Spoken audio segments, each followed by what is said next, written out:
Paano po nangyari na ang sagot sa 1 plus 1 ay 1? O dili naman kaya ang sagot sa 1 plus 1 plus 1 ay 1 din?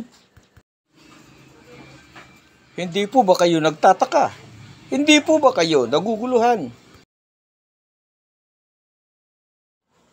Bakit ang mga sagot ay mali? Napakasimple ng mga katanungan. Tinawag ko ang apo kong si Liam. Siya po ay nag-aaral na grade 1. Ang tanong ko sa kanya, Apo, 1 plus 1. Ang sagot niya ay 2. Tama naman ang kasagutan. Akin siyang tinanong ulit, Apo, 1 plus 1 plus 1. Ano ang iyong kasagutan? Ang sabi sa akin, parang naiinis. Lolo, ang tanong mo, napakadali naman. Kahit nga ang kinder ay masasagot yan.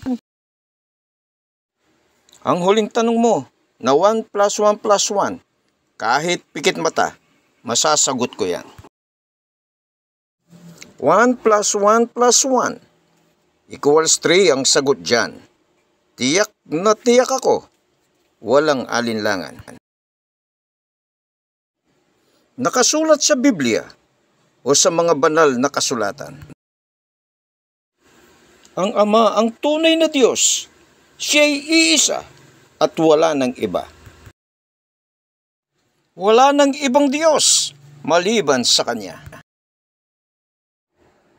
Walang Diyos na una sa Kanya, ni mayroong pang darating na iba.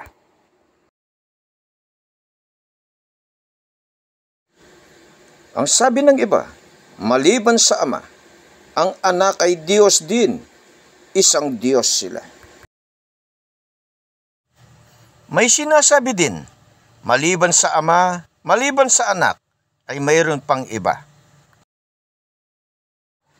Espiritu Santo, pagtuturing nila, siya daw ay Diyos din, katulad ng Ama, katulad ng Anak, silang tatlo'y isa.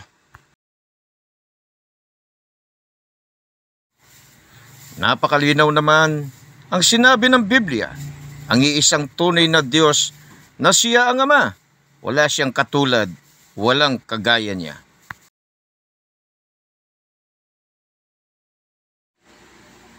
Muli ating itatanong, ang tanong kanina, ang isa at isa pa, bakit sagot isa? Ang isa at isa pa, bakit sagot isa din? Bakit kaya napakaliwanag naman, nababasa sa banal na kasulatan? Bakit hindi maunawaan na ang Ama ang iisang Diyos na tunay?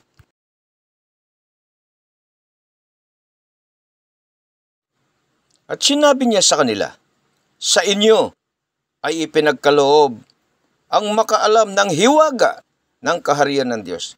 Datapwat sa kanilang nangasa labas, ang lahat ng mga bagay ay ginagawa sa pamamagitan ng mga talinghaga.